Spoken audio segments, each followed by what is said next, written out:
tentang bagaimana nasib orang pelit di dunia. Orang pelit di dunia, orang bakhil itu orang yang menderita. Ya.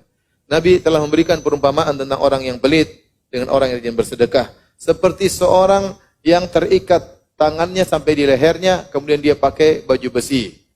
Kalau orang bersedekah, kullama hamma bisadaqah, setiap dia ingin bersedekah, maka bajunya semakin meregang. Waktu sedang meregang, tangannya lebih luas, maka hatinya lebih lapang. Makanya orang yang bersedekah itu orang yang paling bahagia. Bagaimana tidak bahagia? Dia memberikan kebahagiaan kepada orang lain. Orang kalau kita bantu, senang atau tidak? Senang luar biasa. Kita berikan sembako, kita berikan bantuan. Ya. Senangnya luar biasa. Ya. Nah, tatkala kita membagi kebahagiaan kepada orang lain, Allah akan berikan kebahagiaan kepada kita. Maka orang yang tidak pelit itu orang bahagia.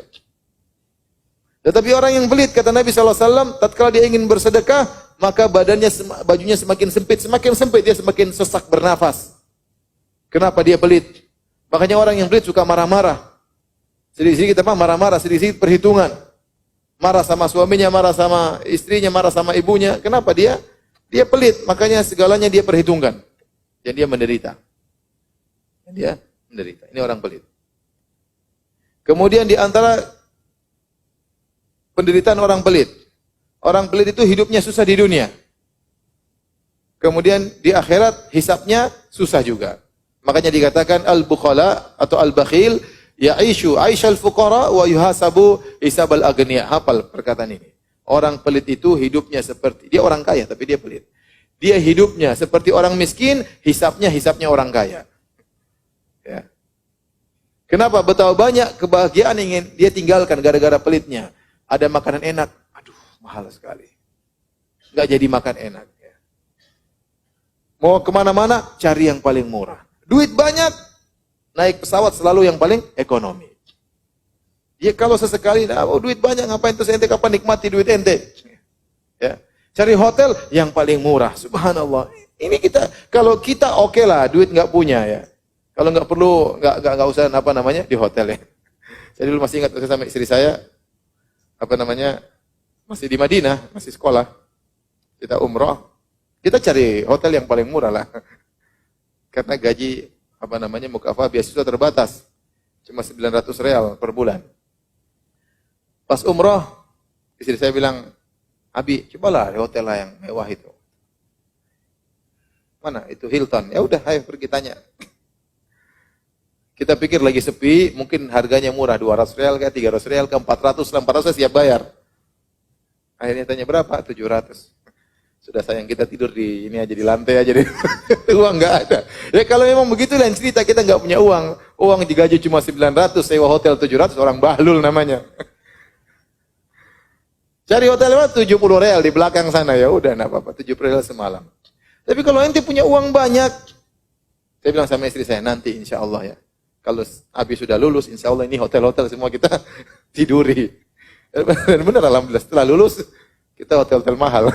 Waktu mahasiswa ya udah, hotel yang 70 real semalam. Terkadang masuk situ, bau orang sebelumnya nggak hilang-hilang ya. Tapi kalau punya uang banyak, ya akhi ngapain ya akhi, ente punya uang banyak. Ente pengusaha besar, ente triliun punya duit, miliaran. Terus menderita, ya Ustaz saya ingin ajari anak saya biar hidup tidak glamor. Ya enggak apa-apa, sesekali naik ekonomi. Tapi kalau ekonomi terus, ente duit buat apa? Ya. Oh, lebih baik saya sedekahkan. Oke, kalau begitu enggak apa-apa, sip. Ya. Tapi ini enggak, sedekah juga enggak, ya Allah. Menyiksa diri sendiri. Maka hidupnya seperti orang miskin. Betapa banyak kenikmatan mau dia rasakan tidak jadi. Orang kaya pergi ke Saudi, mau beli apa-apa dikurskan dulu. Ini 100 real. Kalau kali 4.000, 400.000, waduh mahal nggak jadi. Mau makan sesuatu 30 real. Waduh kalau dikalikan 4.000, 120.000, waduh nggak jadi. Akhirnya banyak makanan enak tidak dia makan. Kenapa? Terlalu perhitungan. Sampai kalau dia sakit, dia pun cari dokter yang paling murah. Dokter itu bagus, tapi mahal. Aduh, ini agak murah. Aduh, saya sabar aja lah. Herbal aja murah. Iya, kalau herbalnya menyembuhkan. Kalau ternyata karena pelit, aduh repot. Orang seperti ini menderita. Sampai ada orang meninggal gara-gara seperti ini. Saya tahu ada orang dianjurkan sama dia, kamu berobat di dokter sana. Waduh, mahal yang murah aja. Mati akhirnya dia. Ya bukan sebab dokter, tapi maksudnya dia kan berusaha dulu. Kalau dia nggak punya uang, oke lah kita cari dokter yang murah. Tapi kalau kamu punya uang, kamu pelit, terus kamu mati, kan mati konyol namanya. Seperti itu. Ya. Orang terkadang pelit, Allah buat dia menderita begini. Dia pelit, sama dia saja dirinya pelit. Mau berobat pelit. Tahu-tahu Allah bikin orang tuanya sakit keras. Harus operasi, harus berobat, biayanya banyak. Wah dia stres kalau gitu. Kalau dia biarkan ibunya mati, apa kata satu dunia? Orang bilang dia, ente orang kaya ibunya nggak diobati. Kalau ngobati ibunya, duitnya habis. Wah dia menderita seperti itu. Tapi kalau orang beriman, ibunya sakit, dia keluarkan uang. Ini saatnya saya berbakti, ini saatnya saya meraih surga. Inilah sedekah pada tempatnya. Kenapa saya pelit sama orang tua? Tapi kalau orang pelit, susah. Jadi orang pelit itu menderita. Hidupnya di dunia seperti orang miskin, tapi di akhirat hisapnya seperti apa? Orang kaya, karena duitnya banyak, asetnya banyak. Hisapnya panjang, setengah mati dia. Kemudian orang pelit itu membuat orang di sekitarnya menderita. Anak-anaknya menderita, istrinya menderita, kawannya menderita. Bayangkan antum punya kawan orang pelit. Ngajak antum, ayo akhi kita makan, ayo makan. Pergi ke warung Padang misalnya, antum sudah pilih macam-macam dihidangkan, antum ambil semuanya nih. Tahu-tahu dia bilang bayar sendiri. Waduh, kalau saya tahu saya cuma nasi putih saja sama. Ternyata kan menderita. Dan orang seperti itu ngajak-ngajak makan sampai di sana suruh bayar sendiri. Wah ini parah itu. Namanya bukan ngajak makan itu. Ada orang pelit seperti itu, ada. Ente menderita, lihat dia kaya kok. Ente tuh ngenes gitu, lihat. Ini orang kaya kok pelitnya luar biasa. Makanya ente jangan bergaul sama orang pelit. Ente menderita nanti. Yang paling menderita tadi kalau punya suami pelit. Itu paling menderita. Punya istri pelit, itu juga menderita. Anak-anak kena imbasnya. Saya sering sampaikan cerita ini. Di Saudi saya pernah dengar di Idaatul Quran, seorang bercerita, bagaimana tatkala ada seorang meninggal, kemudian anak-anaknya dipanggil, ahli warisnya dipanggil. Akhirnya hakimnya mengatakan, kalian harus bersyukur, ternyata bapak kalian warisannya banyak. Begitu warisannya banyak, anak-anaknya ngamuk. Oh, ngamuk. Kenapa ngamuk? Ternyata selama ini kita hidup susah, ternyata bapak kita apa? Kaya. Malah marah sama bapaknya. Repot kalau punya orang tua yang pelit. Ya.